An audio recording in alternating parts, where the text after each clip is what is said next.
దేవునికి స్తోత్రం కలుగునుగాక. క్రీస్తునందు ప్రియమైన యేసుతో ఏకాంత సమయము క్వైట్ టైం కార్యక్రమ వీక్షకులందరికీ ప్రభువైన యేసుక్రీస్తు నామం పేరిట విజన్ క్యూటీ ఫెలోషిప్ తరఫున ప్రత్యేక వందనాలు శుభాలు తెలియజేస్తూ ఈ ధ్యాన కార్యక్రమాన్ని మనం ప్రేమతో ఆహ్వానిస్తున్నాను. ప్రియులారా, నేటి ధ్యానం కొరకే ఏర్పాటు చేయబడిన పరిశుద్ధ లేఖన భాగము 2వ రాజుల గ్రంథం 6వ అధ్యాయము 24వ వచనము నుండి 7వ అధ్యాయము 2వ వచనం వరకు. ప్రియులారా, ఈరోజు కాస్త పెద్ద లేఖన భాగము కనుక సమయానుకూలంగా నేను మీ నిమిత్తమై 7వ అధ్యాయము మొదటి 2 వచనాలు చదివినిపిస్తాను. మీరు లేఖన భాగం అంతా చదివి ధ్యానం చేయవలసిందిగా మీకు ప్రభు పేరట మనం చేస్తూ ధ్యాన భాగంలోనికి ముందు వాక్యం చదివే వెళదాం. వాక్యం చదువుకుందాం. అప్పుడు ఎలీషా రాజుతో ఇట్లనెను, యెహోవా మాట ఆలకించుము. యెహోవా సెలవిచ్చినదేమనగా, రేపు ఈ వేళకు షోమ్రోను ద్వారమందు రూపాయి 1 ఒక మానిక సన్నని పిండియు, రూపాయి 1 2 మానికల యవలును అమ్మబడును. అందుకు ఎవరిని చేతి మీద రాజు ఆనుకొని ఉండెనో ఆ అధిపతి, యెహోవా ఆకాశమందు కిటికీలు తెరచినను అలాగు జరుగునా అని దైవజనునికి ప్రత్యుత్తరమియగా, అతడు, నీవు కన్నులార దానిని చూచెదవు కానీ దానిని తినకుందు అని అతనితో చెప్పెను. చదవబడిన లేఖన భాగమును దేవుడు నేటి మన ధ్యానం కొరకు దీవించి ఆస్వాదించునుగాక. ప్రియులారా, నేటి ధ్యాన భాగం యొక్క సారాంశాన్ని జాగ్రత్తగా మనం గమనించినట్లయితే ఇందులో ప్రధానంగా ఈ పాఠ్యభాగాన్ని ఆధారం చేసుకుని ఇవ్వబడినటువంటి ప్రధాన అంశము నిరాశ మరియు నిరీక్షణ. నిరాశ మరియు నిరీక్షణ, డెస్పైర్ అండ్ హోప్ అనేటువంటి ఈ అంశమును ఆధారం చేసుకొని నేటి పాఠ్యభాగ సారాంశాన్ని జాగ్రత్తగా మనం గమనిస్తాం. సిరియా సైన్యము సమరయ పట్టణాన్ని చుట్టుముట్టినప్పుడు నగరం లోపల ఉన్నటువంటి ప్రజలు ఆకలితో అలమటిస్తున్నారు. చివరికి వారి పరిస్థితి తల్లులు తమ పిల్లలను చంపుకొని తినాల్సినటువంటి ఘోరమైన స్థితికి దిగజారినట్లుగా ఈ పాఠ్యభాగంలో మనం గమనిస్తున్నాం. ప్రియులారా, అలాంటి పరిస్థితులలో రాజు సేవకుడైనటువంటి ఎలీషాను చంపడానికి తీర్మానం చేసుకున్నాడు. రేపు షోమ్రోనులో కరువు ముగిస్తుందని ఎలీషా రాజుగారితో ఒక ప్రవచనాన్ని ప్రవచించాడు. అది విన్న రాజు యొక్క అధిపతి ఎగతాళి చేసి అది అసాధ్యమని ప్రకటించాడు. అధికారి దేవుని అద్భుతాన్ని మాత్రమే చూస్తాడు కానీ దాని రుచి చూడడని ఎలీషా చెప్పిన ప్రవచనము నెరవేర్పు ఈ పాఠ్యభాగంలో గమనిస్తున్నాం. ప్రియులారా, కనుక ప్రధానంగా ఇందులో దేవుడు మనకు నేర్పేటువంటి పాఠముగా 6వ అధ్యాయము 31వ వచనం అలాగే 33వ వచనంలో, వీరు ఇతరులను నిందించేటువంటి ముందు మనము మన స్వంత బాధ్యతలను సరిగ్గా నిర్వహించాల్సినటువంటి వారంగా ఉన్నాం. ప్రియులారా, కనుక ప్రతి సమయంలో ఏదైనా ఇబ్బంది కలిగినప్పుడల్లా ఎవరో ఒకరు నిందించడం అనేటువంటిది మనుషులుగా మనకు పరిపాటు అవుతుంది. ప్రియులారా, కానీ మన పరిస్థితిని మొదట సరిచూసుకోవడం అనేటువంటిది ఒక ఆలోచించే తగినటువంటి కార్యం. ప్రియులారా, సమరయ నగరము భయంకరమైనటువంటి పరిస్థితుల్లో ఉన్నప్పుడు ఇశ్రాయేలు రాజు ఎలీషాపై దేవునిపై నిందలు మోపాడు. తనకు దైవభక్తి లేకపోవడమే సమస్య అని రాజు గ్రహించలేకపోయాడు. ఇబ్బందులను అధిగమించడానికి మొదటి మార్గము ఇతరులను నిందించడం కాదు కానీ మనం స్వయం పరీక్ష చేసుకోవడం.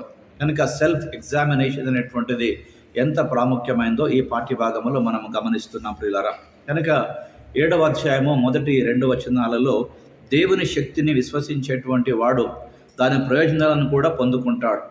సమరయ పునరుద్ధరించేటువంటి దేవుని శక్తిని విశ్వసించనేటువంటి రాజు యొక్క అధిపతి దేవుని కార్యాన్ని మరియు శక్తి యొక్క పరిణామాలను చూశాడు కానీ వాటిని అనుభవించలేకపోయాడు.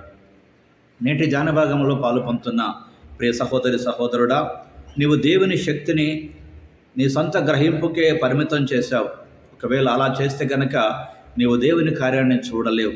కనుక నిరాశ పరిస్థితులలో నుండి నిరీక్షణ కలిగేటువంటి పరిస్థితిని దేవుడు మన జీవితంలో అనుమతిస్తే ప్రియులారా, తప్పకుండా మనం వాటికి నిలబడగలిగితే దేవుని కార్యాన్ని మనం చూడగలుగుతాం. ప్రియులారా, కాబట్టి ఈరోజు ఈ లేఖన భాగం ఆధారం చేసుకొని మన జీవితానికి అన్వయింపుగా దేవుని శక్తిని తమ సొంత గ్రహింపుకే పరిమితం చేయకూడదు. దేవుడు ఎప్పుడు చెప్పినట్లే ఆయన చేస్తాడు. ఆయన వాగ్దానం చేసిన దాన్ని తప్పకుండా నెరవేర్చే దేవుడు అని సంఖ్యాకాండం 23:19లో మనం గమనిస్తున్నాం. కనుక దేవుడు మాట ఇస్తే మాట తప్పనటువంటి దేవుడు. విశ్వాసముతో దేవుని కార్యము చూడగలమా?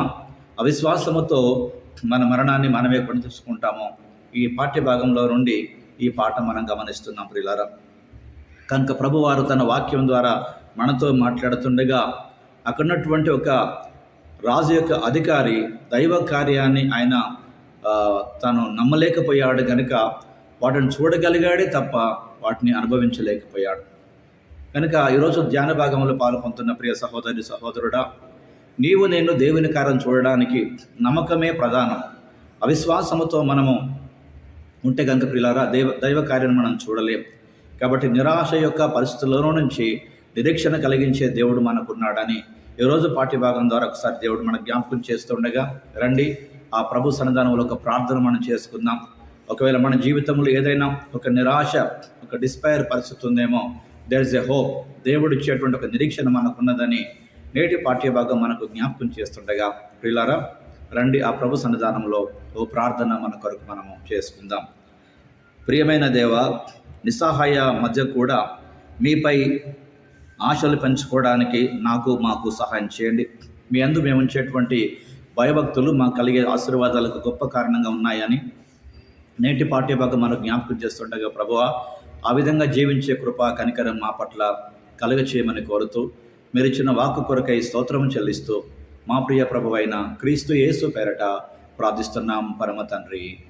Amen amen. ప్రియులారా, ప్రభువారు నిత్యము తన వాక్యం ద్వారా మనతో మాట్లాడుతూ మన జీవితాలను బలపరుస్తూ ఉండగా నిరాశ కలిగేటువంటి పరిస్థితుల్లో నుంచి నిరీక్షణ కలిగేటువంటి పరిస్థితి వెళ్ళడానికి ఆ ప్రభు మహాకృపను మనం కోరుకుందాం. కనుక దేవుడు ఆయన తన వాక్కును మనకు అనుగ్రహిస్తున్నాడు ప్రియులారా. కనుక దేవుని కార్యాన్ని మనము నమ్మగలిగితే ఆయన మహిమను చూస్తాం, నమ్మలేకపోతే ఆయన తీర్పును కూడా చూస్తాం ప్రియులారా. కనుక ఈరోజు పాఠ్యభాగం ద్వారా రాజు యొక్క అధిపతి దేవుని కార్యాన్ని తన జీవితంలో ఆయన చూడగలిగాడే తప్ప దాన్ని అనుభవించలేకపోయాడు. కారణం అవిశ్వాసముతో ఉన్న కారణం చేత ప్రియులారా. కనుక నేటి ధ్యాన భాగంలో పాల్పొందుతున్న ప్రియ సహోదరి సహోదరుడా, ఈ ధ్యానాన్ని ఆన్లైన్ ద్వారా వింటున్నటువంటి ప్రియ సహోదరి సహోదరుడా, నిజంగా నీ జీవితంలో దైవ కార్యం చూడాలని ఆశిస్తున్నావా? అయితే విశ్వాసముతో ముందుకు సాగడం తప్ప అనుమానముతో అవిశ్వాసముతో ఉంటే దేవుని కార్యం మనం చూడలేం ప్రియులారా. కనుక ఎన్నో మార్గదర్శకాలైనటువంటి కార్యాలు మన పట్ల దేవుడు తన వాక్యం ద్వారా అనుగ్రహిస్తూ ఉండగా ప్రియులారా జాగ్రత్తగా వాటి యందు విశ్వాసముతో నమ్మకముతో సాగిపోయే కృప దేవుడు మనకు అనుగ్రహించునుగాక. కాబట్టి ఆయన మహిమను చూద్దాం, తీర్పులో పడకుండా కాపాడగలిగిన దేవునికి మనల్ని మనం అప్పగించుకుందాం. అట్టి కృప దేవుడు మనకు సమృద్ధిగా అనుగ్రహించి తన నామ మహిమ కొరకు, తన రాజ్య వ్యాప్తి కొరకు మనలో నిలబెట్టి నడిపించునుగాక. Thank you. God bless you all.